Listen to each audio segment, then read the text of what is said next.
आइए देश विदेश के मुख्य समाचारों की हेडलाइन आपके सामने प्रस्तुत करें। गाजा में युद्ध विराम मूर्त रूप में आया। ट्रंप की पहल सफल हुई। इजराइल ने भी युद्ध विराम स्वीकार किया और इजराइल 2 चरणों में गाजा से दूर हो जाएगा। गाजा में जब यह युद्ध विराम की बात हुई ना, तो वहाँ पर बच्चे ये सब सड़कों पर खुशी से झूमते नजर आए। चलो कम से कम एक नरसंहार तो रुका। अब आइए हम बात दूसरी करते हैं। पुतिन है ना, वो नहीं मान रहे। पुतिन भी यूक्रेन पर हमले कर रहे हैं, जबकि उन्हें अब विश्व शांति की दिशा में पहल करना चाहिए। आपसी चर्चा से सारी समस्याओं का समाधान करना चाहिए। अब देखते हैं पुतिन क्या करते हैं क्या नहीं करते हैं। ये भी बड़ा वो अहम समस्या है। यूके के प्रधानमंत्री स्टारमर भारत आए। उन्होंने भारत के नेताओं से और प्रधानमंत्री से चर्चा की और अनेक अनुबंधों पर हस्ताक्षर भी किए। इसी बीच तालिबान के विदेश मंत्री भी भारत आए। 4 दिवसीय यात्रा पर हैं। सबसे चर्चा करेंगे, परंतु वे भारत में आते ही सबसे पहले देवबंद में गए। ठीक है भाई, जाना चाहिए, क्या है उसमें। और तालिबान से कोई हमारी दुश्मनी तो है नहीं।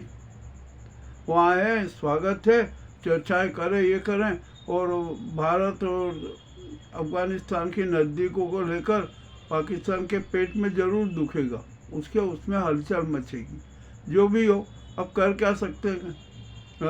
भारत तो सबका सम्मान करता है, सबको सम्मान देता है और सबके साथ सहयोग और साथ की भावना रखता है। ये हुआ पूरा काम। अब इजराइल में 9 बड़े संकट में वे अल्पमत में आ गए और अब त्याग पत्र दे देंगे। खैर आखिर ट्रंप ने के आगे नाव को झुकना ही पड़ा। और अब देखते हैं इजराइल में क्या स्थिति बनती है। और ईरान को है ना, अभी भी धमकाया जा रहा है, परंतु अब ईरान किसी भी धमकी के आगे झुकेगा नहीं, ये भी तय हो चुका है। तब ये धमकी देना, ये कहना बंद करो और आपस में टेबल पर बैठकर चर्चा करो। राष्ट्रसंघ इसी बात के लिए तो बना हुआ है। राष्ट्रसंघ में बैठ के आप चर्चा करो और समाधान निकालो, ये होना चाहिए। अब ठीक है, ये तो जो विदेश की जो प्रमुख घटनाएं थी उसके बारे में। अब हम यहाँ पर भारत की बात करते हैं। अब हमारे देश में बड़ी विचित्र स्थिति होगी, किंतु अब यहाँ पर एक बात तो सिद्ध हो गई कि संविधान और कानून ही सर्वोपरि है। उनके हिसाब से ही राष्ट्र चलेगा और कोई भी व्यक्ति अपने आप को संविधान और कानून से ऊपर ना समझे। ये बात भी स्पष्ट हो गई। अब अभी जो बहुत समाचार चल रहे हैं कि अहंकारी महा इवेंटबाज बहुरूपीय जुमलेबाज नरेंद्र मोदी का युग भी खत्म हो गया। सुप्रीम कोर्ट के 3 न्यायाधीशों ने एक बड़ा विचित्र निर्णय दिया और उस निर्णय में उसने कहा कि कोई भी कार्यकारी उन्मादित नहीं हो सकता, संविधान से आगे नहीं जा सकता, उसको संवैधानिक ढांचे में ही काम करना पड़ेगा। तो उसके उस निर्णय से मोदी संकट में आ गए। अब मोदी को त्याग पत्र देना पड़ेगा। चर्चा ये भी है कि उन्होंने 5 बजे राष्ट्रपति को अपना इस्तीफा सौंप दिया के, और जो भाजपा का संसदीय दल है ना, उसने नितिन गडकरी को अपना नया नेता चुन लिया। यानी नितिन गडकरी भारत के नए प्रधानमंत्री होंगे। और जो राष्ट्रपति भवन से सूचना आ रही है कि कल संध्या को 6 बजे उनकी शपथ हो सकती है। अब ये मोदी खेमे में हड़कंप मचा। मोदी ने अपने सहयोगियों को बोला कि ऐसी स्थिति बन गई, क्या किया जाए क्या नहीं किया जाए। तो अब तो कोई चारा ही नहीं बचा, अब तो त्याग पत्र देना ही पड़ेगा। और मोदी जी ने जो राजनीति कर रहे हैं ना, वो भी असफल ही हो जाएगी। पूरे देश में गडकरी के पक्ष में वातावरण नजर आया। अमित शाह और इस गुजराती गैंग ने गडकरी जी को बदनाम करे कि पूरे प्रयास के पहल की, उनके सारे प्रयास नाकाम हुए और असफल हो। अब देखते हैं कल कैसे शपथ होती है, क्या होता है। और मोदी जी क्या करेंगे। अब तो निदेशक मंडल में जाना पड़ेगा, यदि वहां नहीं जाएंगे तो राजनीति से संन्यास लेना पड़ेगा। अब मामला बड़ा विचित्र हो गया। अमित शाह और आदित्यनाथ में एक प्रतिस्पर्धा चल रही थी कि मोदी के बाद प्रधानमंत्री तो मैं ही बनूंगा। योगी आदित्यनाथ कह रहे थे मेरा चांस है, और इधर अमित शाह कह रहे थे मेरा चांस है, क्योंकि मोदी ने अमित शाह को तो अपना उत्तराधिकारी घोषित कर ही दिया था, किंतु इनके भी सपने ध्वस्त हुए। गडकरी जी के प्रधानमंत्री बनने के ज़्यादा चांसेस अवसर थे, और उनको तो विपक्षी दलों का भी समर्थन है, इंडिया का भी समर्थन है। इंडिया ने भी कहा, और उन्होंने गडकरी जी के प्रधानमंत्री बनने की बात पर बधाइयाँ दी, और बहुत कुछ अच्छा माहौल बना हुआ है। अब ऐसा लगता है कि भारतीय राजनीति में फिर से नैतिक मूल्यों की स्थापना होगी, और होना भी चाहिए। और गडकरी जी है ना, बहुत सीधे सरल आदमी हैं, सत्यवादी हैं, सच का ही पक्ष लेते हैं। उन्हें बदनाम करने के लिए जितने भी षड्यंत्र रचे थे वो सब नाकाम हुए, मगर फिर भी गडकरी जी ने अपना मोदी जी की तारीफ कर दी, कहा कि इन्होंने कोई नई दिशा दी है, हम उस दिशा की ओर बढ़ेंगे। वो तो ठीक है, जब ये फॉर्मेलिटी होती है करना पड़ती है, जो गडकरी जी ने कर दी। गडकरी जी के नागपुर से हैं, तो नागपुर में उनके घर के सामने वहाँ पर मिठाइयाँ बांटी गई, बड़ा जश्न मनाया जा। अनेक स्थानों पर जश्न मनाया जा, सूरत है, महाराष्ट्र में, गुजरात में, सब जगह जश्न मनाया जा रहा। तो ये जश्न को देखते हुए मोदी गैंग में बड़ा हड़कंप मचा हुआ था। अब देखते हैं मोदी जी क्या करेंगे, ये तो उनको निर्णय लेना है। लोग कह रहे हैं कि मोदी जी इतनी आसानी से पद नहीं छोड़ेंगे। अरे अब तो छोड़ना पड़ेगा, संविधान प्रमुख है। और फिर मोदी जी का एक बयान भी आया कि संविधान के निर्णय को देखते हुए, संविधान के महत्व को देखते हुए जो संसदीय बोर्ड का निर्णय हुआ है, मैं उसे स्वीकार करता हूँ। चले, आपने इतना तो माना ना, तो आपका जो अहंकार तो समाप्त हुआ ना, जो अहंकारी होता है ना, उसका वैसे ही पतन होता है। चलिए, अब ये भी बात हो गई। हमारे देश में कांशीराम जयंती मनाई है। अब तो ये लखनऊ में मायावती ने, बीएसपी ने एक बहुत बड़ा आयोजन किया, रैली की। उसमें लगभग 4 से 5 लाख लोग की उपस्थिति रही। तो इस भीड़ ने भी सबको चौंका दिया कि आखिरकार इतनी बड़ी भीड़ आ कैसे गई, ये भी सब बड़ा आश्चर्य की बात है। मायावती ने मोदी या आदित्यनाथ की थोड़ी तारीफ कर दी। इसका अर्थ ये नहीं कि वो अब इस भाजपा के सहयोगी है, भाजपा के साथ रहिए, नहीं, ऐसा कुछ भी नहीं है। ये भी एक बड़े अभी विचित्र घटना है। अब देखते हैं क्या होता है। उन्होंने सभा पर भी आरोप लगाया और बड़ा वो नाटक किया, परंतु अब क्या सच है ये तो वो सामने आएगा।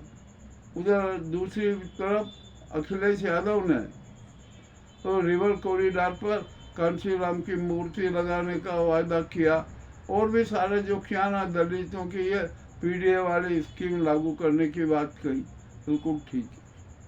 अब दूसरी तरफ चंद्रशेखर रावण का बड़ा विचित्र रोल रहा। अब वे भी संकट में आ गए, तो क्या भीम आर्मी को डाउन करने के लिए मायावती ने ये नाटक किया?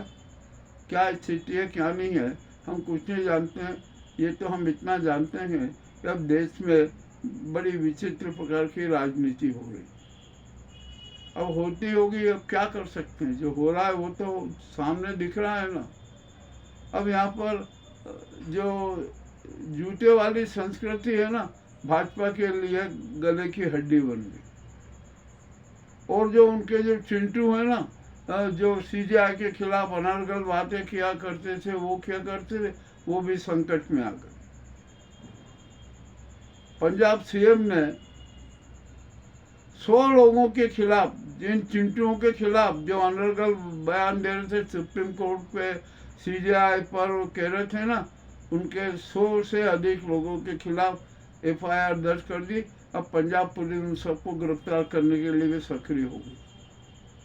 इसी प्रकार बेंगलुरु में भी एक प्रकरण दर्ज हुए हैं। और जो जितने भी ये जूता संस्कृति वाले थे ना, सब बौखला गए।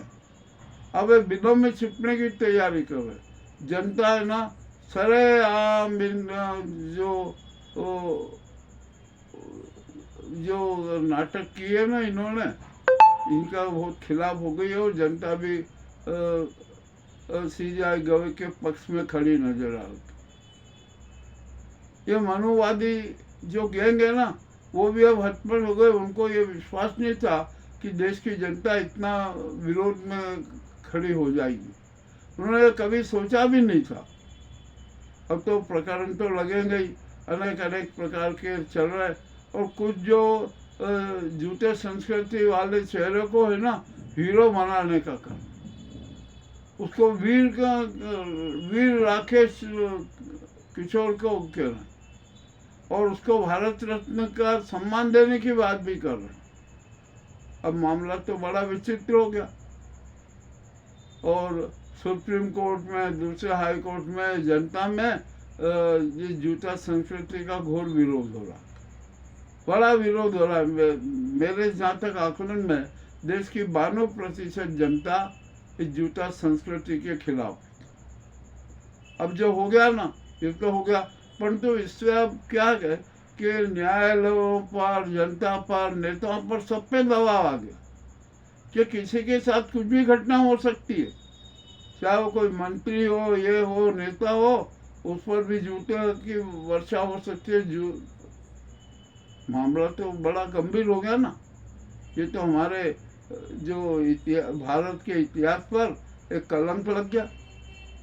और ये कलंक किसी का नहीं, ये मनुवादी गैंग ने लगाया। और मनुवादी गैंग अकेले नहीं है, उसके पीछे भी इन जो नाजी और गुजराती गैंग का हाथ है। यह निश्चित है, क्योंकि उसके बिना कुछ क्या। और इन जो नफरती चिंटुओं को यह भरोसा था कि अरे हम कुछ भी उन्मादी काम कर रहे हैं, हमारे जो आका है हमें बचा लेंगे, परंतु तो आका को भी हाथ पैर फूक गए। वे भी अब कुछ नहीं कर पा रहे। और जैसे मोदी के दम पे ये बातें कर रहे थे ना, वो मोदी भी अब जो पद से हट गया। मामला रोचक हो गया। और यहाँ पर सबसे ज़्यादा दुखी तो अमित शाह और आदित्यनाथ हुए, क्योंकि वे देश के प्रधानमंत्री बनना चाहते थे। अब उनका सपना भी टूट गया, खत्म हो गया सारा। अब मोहन भागवत जो हैं वो क्या करेंगे, अब देखते हैं। उनकी जो मांग थी कि प्रधानमंत्री गडकरी होंगे, गडकरी को तो न्यायालय ने ही प्रधानमंत्री घोषित कर दिया। हालांकि चयन तो भाजपा के संसदीय बोर्ड ने किया, परंतु मार्ग प्रशस्त तो सुप्रीम कोर्ट ने किया। 3 सदस्यों की जो बेंच थी उसने मार्ग प्रशस्त कर दिया। चलिए, अब जो भी होगा आप कल का इंतजार करते हैं। गडकरी जी शपथ लेते हैं, क्या क्या करते हैं, कैसी कैसी घोषणाएं करते हैं, ये भी सब उजागर हो जाएगा। अब इसी के साथ साथ अब यहाँ पर एक बहुत बड़ा सवाल खड़ा हो गया कि मोदी जी क्या करेंगे। और मोदी जी ने अपने जो मगरमच्छी आंसू बहाना कि मैं तो देश का सेवक हूँ, मैं बड़ी सेवा करना चाहता था। अरे आप देश के सेवक नहीं थे भैया, जनता के सेवक नहीं थे, आप तो इस अडानी के सेवक थे। और आपके जो सारे काले चिट्ठे भी तो उजागर हो गए। तो आपको तो पद पे बैठना ही नहीं चाहिए, रहना ही नहीं चाहिए, पहले ही त्याग पत्र दे देना था। और मोदी जी ने बड़ी एक विचित्र बात कह दी कि मैं पद छोड़ने के लिए तैयार नहीं था, किंतु संविधान की महत्ता को कायम रखने के लिए मैं अपने पद से त्याग पत्र दे रहा हूँ। वाह भाई, क्या बात है। आप यहाँ भी दोहरापन। एक तरफ तो आपने साधु संतों से मिलकर मनुवादी संविधान बनवा दिया, और अब आप नाटक करो कि मैं तो भारत के संविधान के मैं विश्वास करता हूँ, उसके हिसाब से ही मैं अपना त्याग पत्र दे रहा हूँ। अरे अब ये झूठ नहीं चलता, झूठ तो जन्म लेते हुए के साथ ही मर जाती है। तो मोदी जी का भी ये नाटक हुआ।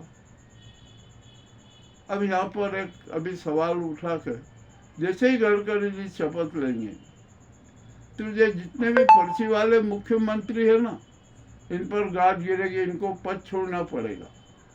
अमित शाह ने बार बार वहाँ दिल्ली में बैठक बुलाई, जैसे सुप्रीम कोर्ट का निर्णय आया तो अमित शाह ने अपने उनके जो समर्थक हैं, कुछ पर्ची वाले सीएम है और दूसरे सबको बुलाकर एक गोपनीय बैठक की, और वो बैठक बहुत लंबी भी चली, परंतु उसमें कोई हल नहीं निकला। तो मोदी को त्याग पत्र देना ही पड़ेगा, क्योंकि संसदीय भाजपा के संसदीय बोर्ड का निर्णय है, उसको कोई चुनौती नहीं दे सकता।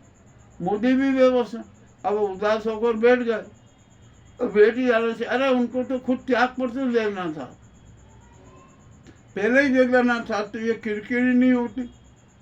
परंतु उनको तो हम था कि अरे ये हम जैसे हमने मोदी गोदी मीडिया को खरीद लिया है ना, वैसे ही हम सुप्रीम कोर्ट पर भी दबाव डाल के उसको अपने पक्ष में कर लेंगे, परंतु हुआ नहीं। और फिर ये झूठा संस्कृति ने तो उनकी और हालत खराब कर दी। तो देश की जनता इस गुजराती गैंग को धिक्कार रही है, मोदी को धिक्कार रही है, यहाँ तक कि भागवत जी को भी धिक्कार रही है। अब क्या होगा क्या नहीं होगा। अब यहाँ पर एक संघ के सामने भी बहुत बड़ा संकट खड़ा हो गया। संघ की भी जांच होगी, और संघ का ऑडिट कौन करेगी? कोई गवर्नमेंट की नहीं करेगी। अब ये संघ का ऑडिट देश की जनता करेगी। मामला अति रोचक है। हमने तो कहा था राष्ट्रपति जी को कि आप यहाँ पर राष्ट्रपति शासन लागू कर दीजिए, उन्होंने नहीं किए, ठीक है। और गडकरी जी ने तो स्पष्ट कह दिया कि मैं ये जो राजनीति कर रहा हूँ ना, ये अपने व्यक्तिगत स्वार्थ के लिए नहीं है, मैं तो राजनीति करूँगा और राष्ट्र की जनता के लिए काम करूँगा। जनता की सेवा करना ही राजनीति का लक्ष्य है। बड़ी अच्छी बात है। राहुल गांधी ने भी गडकरी जी को बधाई दी और कहा कि ये बहुत अच्छे व्यक्ति हैं और ये सबको साथ लेकर चलेंगे, सबका सम्मान करेंगे। तो मुझे ऐसा लगता है कि अब गडकरी जी को है ना लोकप्रिय सरकार का गठन करना चाहिए। यदि लोकप्रिय सरकार का गठन किया ना तो उनकी छवि और बड़ी उच्च स्तरीय हो जाएगी, उसमें सब पे सम्मान की भावना झलकेगी। ये भी अब देखते हैं गडकरी जी क्या करते हैं। उनको ऐसा करेंगे वो, क्योंकि उनमें कोई घमंड तो है नहीं, कोई अहंकार है नहीं। और जो उन्होंने जो कहा था ना वो सब बात, उनको बदनाम करने के कितने अमित शाह ने इस गैंग ने प्रयास किए, परंतु उनके सारे षड्यंत्र नाकाम हो गए। चलिए ठीक है, अब जो भी ये बात है अब देखते हैं। अभी तो स्टार्ट हुआ है काम, अभी तो पर्दा हटना बाकी है। ये तो जो हमने बातें बताई है ना, ये तो पर्दे में ढकी हुई बातें, अंदर की जो राजनीतिक नाटक हो रहा है उसकी। तो मोदी जी है ना, वो शायद ही वो राजनीति में आगे, उनको तो राजनीति के रूप में संन्यास लेना पड़ेगा और ले लेना चाहिए, कोई मतलब नहीं है। उनकी तो इमेज यूं ही खराब हो चुकी। अब हमारे देश की विदेश नीति भी बदलेगी, ये भी तय है। अब देखें गडकरी जी किस प्रकार से काम करते हैं, किस प्रकार के निर्णय लेते हैं। और मगर वह इतना तो जरूर है कि वे देश की जनता के साथ रहेंगे और जनता को साथ लेकर राष्ट्र के नए निर्माण की प्रक्रिया शुरू करेंगे। तो हम गडकरी जी को अग्रिम बधाई दे देते हैं। हालांकि वे कल शाम को 6 बजे उनका शपथ का समय है, मगर हम अग्रिम बधाई इसलिए दे रहे हैं क्योंकि आप सबको याद है कि जब गडकरी जी हमारे मध्य प्रदेश के बदनावर में आए थे और जब मैंने उनका भाषण सुना था ना, तो जो उन्होंने व्यंग में बात की थी, तो मुझे तो वहीं से हमने घोषणा कर दी थी कि भारत के अब भावी प्रधानमंत्री गडकरी जी होंगे। अब वो बात सच साबित हुई। अच्छी बात है ना, होना चाहिए। अब ये पर्ची वाले मुख्यमंत्री बड़े संकट में आ गए। अब गडकरी जी आपसे एक बात मैं और कहना चाहता हूँ कि जो ये राज्यपाल बनाए गए हैं ना, ये जो मोदी ग्रुप के लोग हैं, मोदी के चरण भक्त हैं, ये पद के लिए है ना मोदी के साथ हैं। तो आप जो भी जितने भी राज्यों के प्रधानमंत्री हैं उसमें भी बदलाव अवश्य करें, यह जरूरी है। यदि बदलाव ने किया ना तो ये ही चेहरे आपके लिए भी कांटे बिछा देंगे, आपके लिए भी संकट बन जाएंगे। ठीक है, अब जो भी हो गया। और हम तो सुप्रीम कोर्ट को फिर बधाई देते हैं कि जूता संस्कृति का जो हमने नाटक देखा ना, और ठीक उसके विपरीत सुप्रीम कोर्ट ने इस नाजी अहंकारी सरकार को घुटनों पर ला दिया। अब वो कहीं का मुंह दिखाने लायक नहीं रही। और जो मोदी जी ने CBI से चर्चा की, उसके बारे में जो नाटक किया ना, यह सब जनता जानती है और जनता को परख है दोहरा और दोगला चरित्र पहचानने की। अब मोदी जी का क्रेज खत्म हो गया। अब कहीं कुछ भी बोलेंगे ना तो कोई महत्व नहीं रहेगा। वो जितने नाटक कर सकते थे ना, सारे नाटक कर लिए। उनके नाटक फ्लॉप भी हो गए और देश में अब एक नया राजनीतिक परिवेश बनेगा। गडकरी जी निश्चय ही एक नया परिवेश बनाएंगे, क्योंकि उनमें अहंकार नहीं है। वे बहुत सहज सरल है, सबसे आसानी से मिलते हैं और खुली खट बात करते हैं। उनका एकमात्र लक्ष्य विकास है और गरीबों की सेवा है, और सेवा करना ही उनका लक्ष्य है। उन्होंने तो स्पष्ट कह दिया कि राजनीतिक स्वार्थ के लिए नहीं, सत्ता के लिए नहीं, ये तो सेवा का एक माध्यम है। तो हमें सच्चे अर्थों में सेवा भाव से काम करना चाहिए। ये आज की जो प्रमुख घटनाक्रम है, प्रमुख जो बातें थी, वो हमने आपके सामने रखी। आपको कैसे लगे हमें अवश्य बताएं। बहुत बहुत धन्यवाद।